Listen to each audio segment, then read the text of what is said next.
I'm Ratna Bhushan, a trained motivator and guide to IAS aspirant, international motivational speaker, leadership trainer, CEO, coach, political strategist, and policy advisor.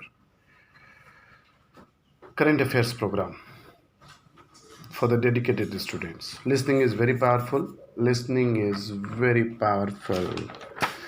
Before starting the program, I would like to request to please share करें, like करें और subscribe करना तो एकदम ही नहीं भूलें दोस्तों. Source is the Hindu newspaper और नवभारत टाइम. पीएम बोले दोस्ती निभाना जानते हैं तो आग दिखाना भी. प्रधानमंत्री नरेंद्र मोदी ने चीन के साथ विवाद के बीच उसे इशारों में दुष्ट बताते हुए भी चेतावनी दी है. पीएम ने रविवार को मन की बात में कहा कि लद्दाख में भारत की भूमि पर आंख उठाकर देखने वालों को करारा जवाब मिला है. उन्होंने कहा कि भारत मित्रता निभाना जानता है तो आंख में आंख डालकर देखना और जवाब देना भी जानता है. उन्होंने 15 जून को सीमा विवाद में 20 सैनिकों की शहादत को भी याद किया. प्रधानमंत्री ने कहा कि हमारे सैनिक कभी भी देश पर आंच नहीं आने देंगे. लद्दाख में हमारे जो वीर जवान शहीद हुए हैं उनके शौर्य को पूरा देश नमन कर रहा है, उन्हें श्रद्धांजलि दे रहा है. पूरा देश उनका कृतज्ञ और उनके सामने नतमस्तक है. इन साथियों के परिवार की तरह ही हर भारतीय इन्हें खोने का दर्द अनुभव कर रहा है. सीमा विवाद के बीच चीन की ओर से हो रहे घुसपैठ की खबरों और उस पर हो रही सरकार की आलोचना पर अपरोक्ष रूप से बोलते हुए प्रधानमंत्री ने कहा कि लोगों को लगता था कि भारत की संरचना ही नष्ट हो जाएगी, लेकिन इन संकटों में भारत और भी भव्य होकर सामने आया है. इस दौरान प्रधानमंत्री मोदी ने संस्कृत के एक मशहूर श्लोक के जरिए चीन को दुष्ट बताया है.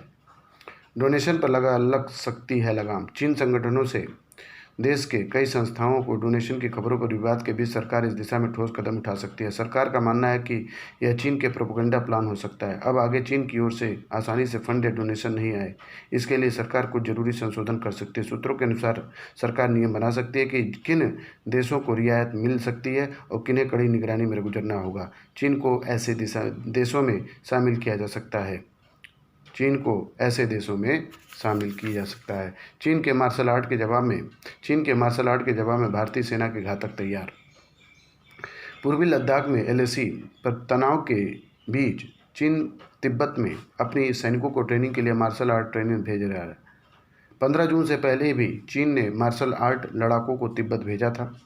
चीन इसके लिए भले ही माइंड गेम खेलने की कोशिश कर रहा हो, लेकिन भारतीय सेना में घातक कमांडो पहले से ही तैनात हैं. भारतीय सेना के घातक कमांडो बिना हथियारों की लड़ाई में माहिर हैं और दुश्मन को आमने सामने की लड़ाई से चित कर सकते हैं. चीनी मीडिया में आ रही रिपोर्ट के मुताबिक चीन अपनी फोर्स को ट्रेनिंग देने के लिए 20 मार्शल आर्ट ट्रेनर तिब्बत भेज रहा है. 15 जून को हुई खूनी झड़प से पहले भी चीन ने तिब्बत के स्थानीय मार्शल आर्ट क्लब से भर्ती लड़ाकों को सेना की डिवीजन में तैनात किया था. भारत और चीन के बीच 1996 में हुए समझौते के मुताबिक एलएसी से 2 किलोमीटर के दायरे में न फायरिंग की जाएगी और न किसी भी तरह के खतरनाक रासायनिक हथियार, बंदूक, विस्फोटक की इजाज़त होगी. इसलिए यह हथियारों का इस्तेमाल नहीं किया जा सकता. 15 जून को हुई खूनी झड़प के दौरान भी दोनों तरफ से किसी ने भी हथियारों का इस्तेमाल नहीं किया. चीन में भले ही मार्शल आर्ट लड़ाकों की बात कर रहा है, लेकिन भारतीय सेना में घातक कमांडो पहले से मौजूद हैं.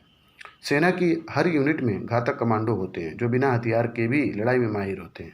वे इस तरह ट्रेंड होते हैं कि अपने से मजबूत शरीर वाले दुश्मन को भी धूल चटा सकते हैं. सेना के एक अधिकारी के मुताबिक इनकी 43 दिन की कमांडो की स्कूल में ट्रेनिंग होती है. इसमें करीब 35 किलो का भार लेकर 35 किलो का बिना रुके 40 किलोमीटर तक दौड़ना भी शामिल है. यह ट्रेनिंग इन्हें शारीरिक तौर पर मजबूत करती है. इन्हें हर तरह के हथियारों की ट्रेनिंग के साथ ही गुत्था की लड़ाई के लिए भी ट्रेंड किया जाता है. ये मार्शल आर्ट में माहिर होते हैं. कमांडो स्कूल की ट्रेनिंग के बाद जब यह यूनिट तैनात होते हैं तो वहाँ उनकी ट्रेनिंग होती है.